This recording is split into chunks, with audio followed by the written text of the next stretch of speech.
President Trump brought once bitter enemies, Israel, Bahrain, and the UAE, together. Remain seated for the signing of the documents.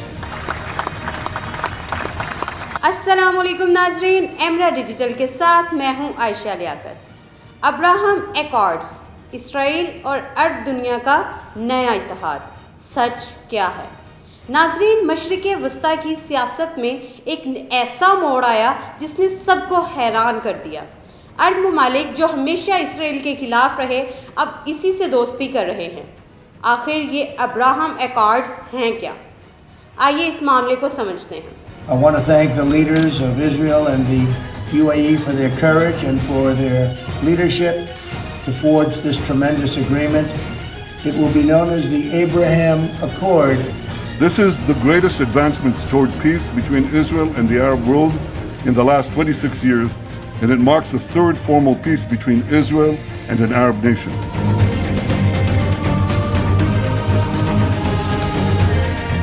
آزادی کے ایک سال بعد 1948 سے عرب ممالک اور اسرائیل کے درمیان تعلقات منقطع تھے۔ وجہ تھی فلسطین پر قبضہ۔ لیکن 2020 میں اچانک امریکہ کی مدد سے اسرائیل اور کچھ عرب ممالک کے درمیان ایک امن معاہدہ ہوا، جسے کہا گیا ابراہم اکارڈز۔ یہ معاہدہ 15 ستمبر 2020 کو واشنگٹن ڈی سی میں وائٹ ہاؤس میں دستخط ہوا، جس میں اسرائیل، متحدہ عرب امارات، بحرین، سوڈان، مراکش شامل ہیں۔ یہ تمام ممالک 2020 کے دوران یا بعد میں اسرائیل کے ساتھ سفارتی، تجارتی اور سلامتی کے تعلقات قائم کرنے پر راضی ہوئے۔ ان کے درمیان امریکہ نے سالز کا کردار ادا کیا۔ اس پر دستخط کرنے والے پہلے دو ممالک تھے متحدہ عرب امارات اور بحرین۔ بعد میں سوڈان اور مراکش نے بھی اسرائیل سے تعلقات بحال کیے۔ امریکہ کے مطابق اس معاہدے کا مقصد خطے میں امن، اقتصادی ترقی اور تعاون کو فروغ دینا تھا، یعنی عرب ممالک اور اسرائیل ایک دوسرے کے ساتھ کاروبار، سیاحت اور ٹیکنالوجی کے شعبوں میں کام کر سکتے ہیں۔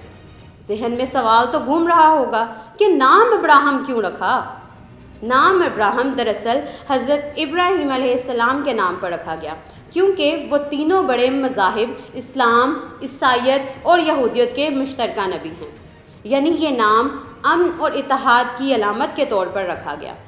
سعودی عرب نے تاحال ابراہم اکارڈز میں باضابطہ شمولیت نہیں کی، لیکن 2023 سے 2024 کے دوران ایسے اشارے ملے کہ وہ مستقبل میں ایسا کر سکتا ہے۔ دوسری طرف کئی مسلم ممالک نے اس معاہدے کی مخالفت کی۔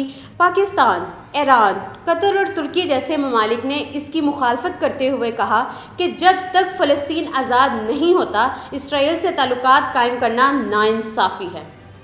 یہاں ایک اہم بات یہ ہے کہ قطر اور ترکی نے ابراہم ایکارڈز کا حصہ بننے سے انکار کر دیا، لیکن یہ ممالک اسرائیل کے ساتھ تجارتی سرگرمیاں بھی جاری رکھے ہوئے ہیں، خاص طور پر ترکی۔ فلسطینی قیادت نے بھی کہا کہ یہ معاہدہ ان کی قربانیوں کے ساتھ غداری کے مترادف ہے۔ کچھ لوگ اسے مشرق وسطیٰ میں ایک نیا آغاز سمجھتے ہیں، جبکہ کچھ کے نزدیک یہ فلسطین کے مسئلے کو پیچھے دھکیلنے کی ایک چال ہے۔ اب وقت ہی بتائے گا کہ ابراہم ایکارڈز خطے میں امن لائیں گے یا نئے تنازعات کو جنم دیں گے۔ ناظرین، آپ کے خیال میں کیا عرب ممالک نے صحیح فیصلہ کیا؟ کیا اسرائیل سے تعلقات بحال کرنا ایک قدم امن کی طرف ہے یا فلسطینیوں سے غداری؟ اپنی رائے کمنٹ سیکشن میں ضرور دیں۔ ایسے ہی انفارمیٹیو ویڈیوز دیکھنے کے لیے ہمارے ساتھ جڑے رہیں اور چینل کو سبسکرائب کرنا نہیں بھولنا۔ ملتے ہیں اگلی ویڈیو میں، تب تک کے لیے اللہ حافظ۔